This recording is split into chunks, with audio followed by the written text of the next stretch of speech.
Hello and welcome back to another Homestead Mortgage Market Update. We're going to jump into it today because the market's moving pretty much nowhere.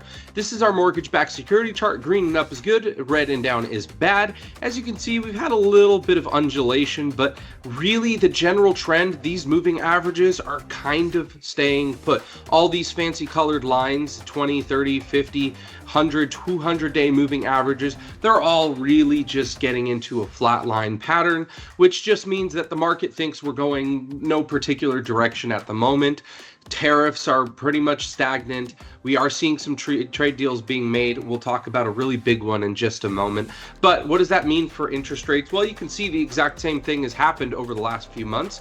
We have seen some ups, we have seen some downs, but really nothing earth-shattering in either direction at any point. The current 30-year is at 6.74. This is for people who are putting 20% down and some discount points, typically speaking. And reminder, this is an average, so your results may vary depending on credit score, down payment, and other types of factors like that.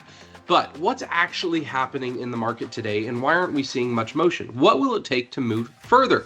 Well, the big one that's coming into the news, and you might be seeing some movement in the stock market and other investments, the Japan trade deal has been reached. Japan basically is offering $550 billion with a big B investment in the United States. They're going to invest into the United States. There doesn't necessarily have to be any particular thing that we want them to invest in, just in exchange for lower tariffs. They're literally going to be buying lower tariffs, which is really good news for the United States. It's going to help out quite a bit and build up our economy and hopefully some infrastructure as well. This has come hot off the heels of the deadline for the rest of the world to get into a trade agreement.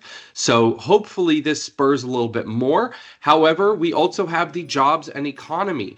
Inflation's at around 2.4% year over year, which is a drastic reduction since last year. Jobs are technically up and doing well as income growth. We're starting to see some income growth, which is really, really helpful even when inflation is trickling up only at 2.4%.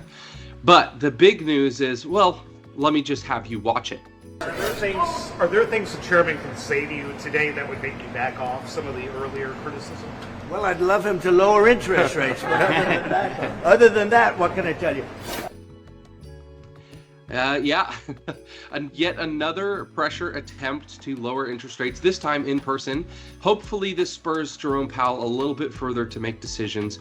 In news conferences further, Trump was asked whether or not he would fire Jerome Powell, and he basically just reiterated the point, I don't see a reason to fire him. I want him to lower interest rates. And no matter what, when we get into May 2026, Jerome Powell is up for re-election. We know that he will not be re-elected and someone will take his place. So May 2026, we're going to start to see some shifts for sure, but maybe Jerome will take that pat on the back and a little bit more hints that he's got to do something sooner than later. Anyways, thank you so much for watching. Hopefully this was informative. If you have any questions, give us a call. Thanks so much.